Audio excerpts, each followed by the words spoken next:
the Coach and Company podcast. We support the morning show every single weekday. Welcome back. We had a little bit of an off week during the holidays last week. We were back and ready to go.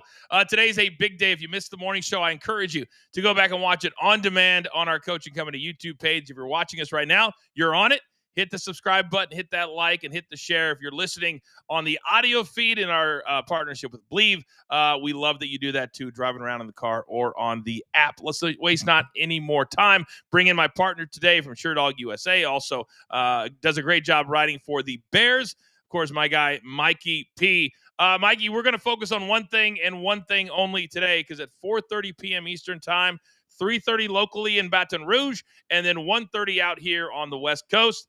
Well, one of the biggest, most controversial, or most fascinating college football hires will take place as Lane Kiffin will meet with the media and be introduced as the next head coach of the LSU Tigers after a Sunday that was like following somebody around on TMZ, doing interviews from the airport. You had fans there to flip off the plane as it was taken off. Then you had one person after one person. Oh, there's the offensive coordinator. Oh, there's the ex-wife. Oh, there's the family. It was exciting, but at the end of the day, he walked out on his team. What do you make of the last 24 hours, and what do you expect to hear from Lane today when he meets with the media for the very first time? First and foremost, Coach, happy to be here. I'm glad it's over. I'm glad it's over. That it was so exhausting throughout the lead up to the Egg Bowl and where we're at now. But let me set the record straight on one thing. This is not a funeral for anyone involved. All due respect, Marty Smith, that was a fantastic interview on the runway at the airport. But nobody is passing away. Lane Kiffin followed the money. Ole Miss is mad, as their fan base has a right to be, but they still have a job to do. So my whole take in it is, I don't even know that I'm mad at Lane Kiffin, because I'm an LSU fan. But right now, I'm not ready to get excited because there's so many more layers that are still to come as the head coach of the Tigers. So I'm intrigued to see where we go from here. I guess for me, the reason I'm so fired up about it is I'm a former athlete who adores my college coach. I refuse to believe that everything in college football has to be about the money every single time. I'm so tired of hearing people, "Oh, coach, somebody just sent me a tweet. Well, if somebody offered you a 35% raise," we're talking about north of $10 million. 12 or 13 million is immaterial to me. This was about, yes, the money, the 25 million that he's going to get per season to spend on NIL to pay his players to come there. So they become the LA Dodgers of college football.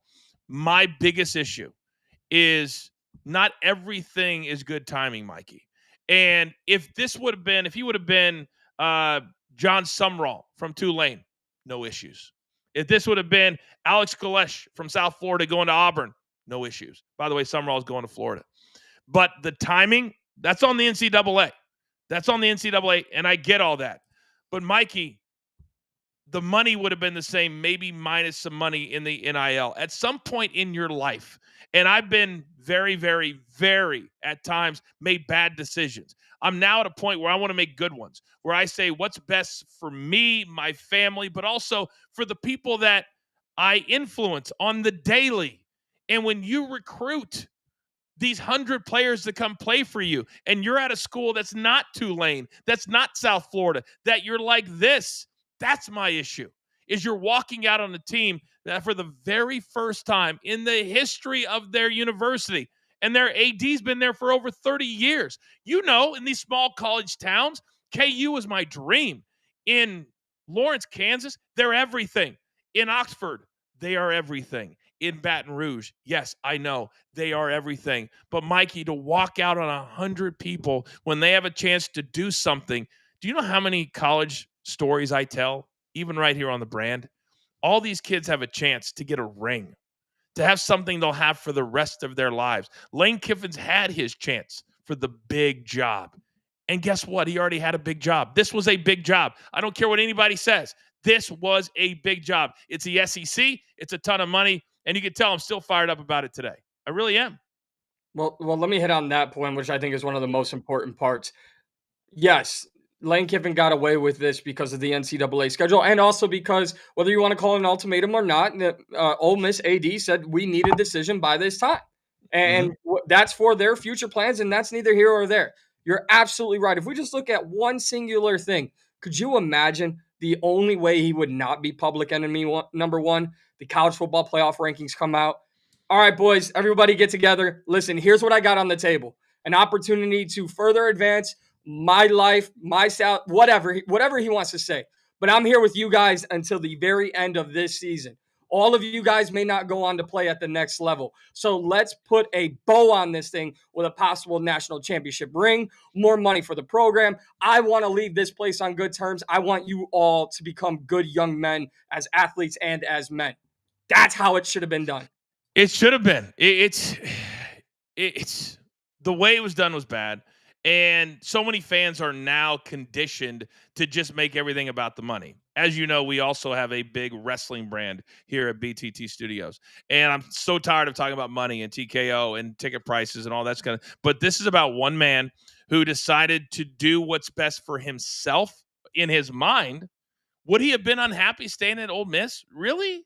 Really? What was so bad about where he was at? He's making north of 10 million. He's getting all the money they could offer. They were going to compete. Mikey, at some point in your life, you got to say, I'm not who I was. And then the other issue I had with him, and I love Lane Kiffin. Let's be very clear. I love how he operates. I love his interviews. I think I would be that kind of a coach. When he brings up his father and speaking at the funeral, and my dad went to 17 different places. Well, guess what? I looked it up. Do you know his dad was only a head coach one time in 1980 to 1982, which means he's a coordinator. Mikey, when you're a coordinator, you either have to follow your head coach or you get fired when your head coach gets fired. You don't get to decide most of the time where you get to go. Then he went to the NFL and made his career. So this is about head coaching. Mikey, USC, Tennessee, the Raiders. He's already had 3 gigantic jobs and flamed out at all of them.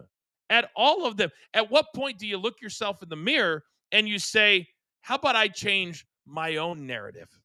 My And own narrative. And he could have done that. Can you imagine the baby face that he would have been? LSU wouldn't have even been pissed at him. The fans have been like, okay, I get it. He's going to the college football playoff. This was not the right time. And then, maybe in 5 years, if whoever they hired, it could have gone such a different way. But when you look at his resume, this is, who Lane Kiffin has always been. just sitting here talking about it and listening to you, Coach, I just continue to have these few one-liners that pop up in my head, and I don't know if there's anyone more fitting than this. Lane Kiffin, did you want to be the university or coach for the university? And I think that's what happens at Ole Miss. He is Ole Miss through and through over these last 5-6 seasons. He has put them on a national spotlight. He has changed the culture in the SEC where the rebels matter. Well, LSU's been doing that for the last 30 years. At least in my Mm-hmm. lifetime, I'm 33 years old. LSU's always been relevant. So Yep. you're a relevant name going to a relevant brand. That's great. Who does that influence? Who does that help? Not a single person except your bank account. But you were Oxford, Mississippi, Lane Kiffin. And now you're Lane Kiffin again.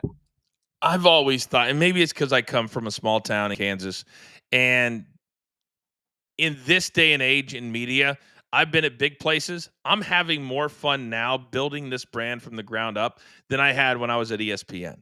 I have more fun working for the PGA Tour, and I loved my time at ESPN than working for ESPN. My point is, sometimes you can have more joy being the big fish in a littler pond than a little fish in a bigger pond. He wants both. He wants both.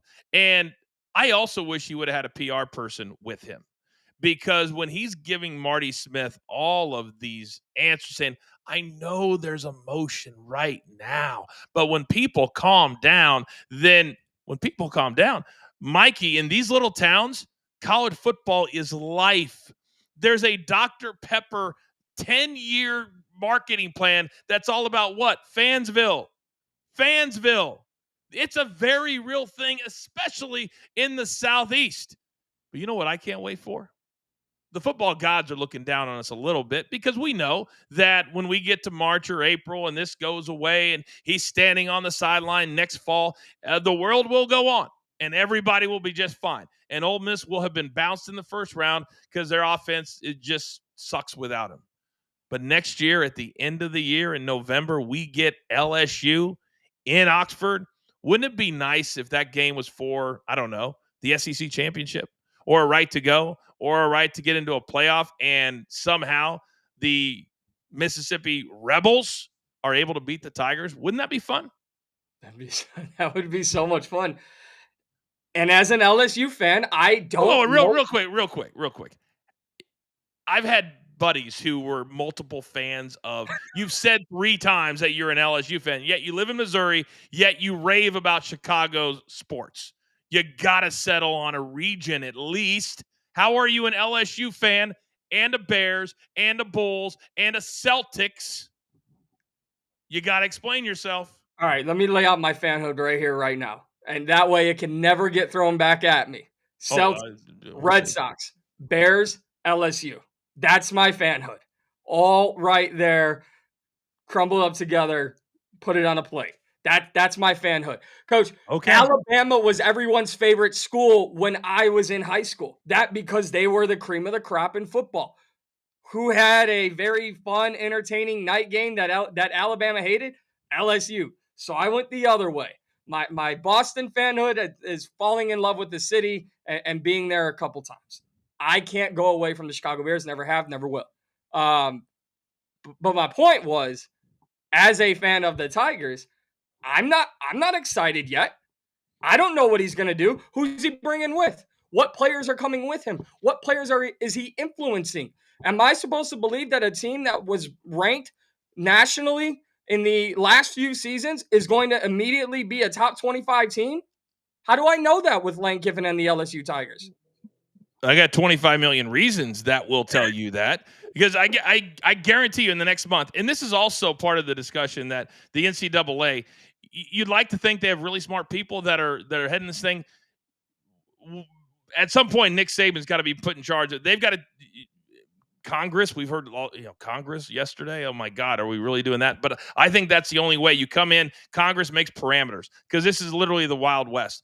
It's nonsense, literally nonsense, that players can't play in bowl games because of the transfer portal. How dumb are we? And I use that word dumb, and I don't like to call anybody dumb, but that's what, at some point, to avoid all of this, we need to say during the season, nobody can sign, nobody can leave, nobody can go into the portal until January 22nd. That would eliminate a lot of this, because if you're a smaller coach, we get that. You want to jump on that because you're going to go from 500,000 a year to 6 million. That's gigantic, no issues. Lane is not going into a different tax bracket. But NCAA, how are we sitting around year after year after year, and everybody's bitching, moaning, complaining, and there's a very clear fix, but they're not fixing it? And that's where I think you need to bring in people like Nick Saban, because we're shouting from the mountaintops, and a lot of people who are on the side of Lane Kiffin are saying he's just doing what the rules allow him to do. I don't care. It's a bad look and it's a bad decision, and those rules need to change. Now, let me ask you this. If those rules were in effect and they were not able to do anything till January 22nd, the playoffs are over, Ole Miss does what they do. They win or they lose. Doesn't matter. Would as many people have an issue if he left after that as they do right now? No, I don't believe so. And when you look at college football, what do you look at it as? The pipeline to the NFL. They're trying to become, that first stage to get to the NFL. So I would look at the transfer portal and the coaching window just like NFL free agency, just like you look at pro sports free agency. How often do we have that tampering period? It's so funny to me. I'll use an example in Chicago. It's so funny that Grady Jarrett gets released on the first day of free agency by the Atlanta Falcons, where he's been for 11 years. 6 hours later, he has a contract with the Chicago Bears. I don't think he made up this entire decision in 6 hours, coach. So open up a window at January 26th, like you said, and it could be for the Summeralls of the world and the Kiffins of the world. Hey, we got everything set. Here's where all the player movement is going. Are you ready to announce this deal that we maybe negotiated January 15th? That's it. It's so simple. It is so simple. And I think that's the frustration for a lot of us that do this on the daily is that we all sit on the outside. And this is also kind of why, as I get a little bit older, not only do I want to be a talent, I want to be an executive. I want to be in the room because I feel like we get it. And the people that have climbed the ladder on that side that want to be administrators, they don't get it. They like being conservative. They like, oh, it takes a long time. You know, the one thing I've learned kind of running this brand, and I follow this guy on social media who interviews billionaires and multimillionaires. And the one thing I take away that he asked about, what's the advice? He goes, speed always wins. Meaning, I try to, if somebody texts me, I text them right back. Email me right back. That's what a successful person does. That's how I think of it. And you would like to think that really highly successful people are running the NCAA.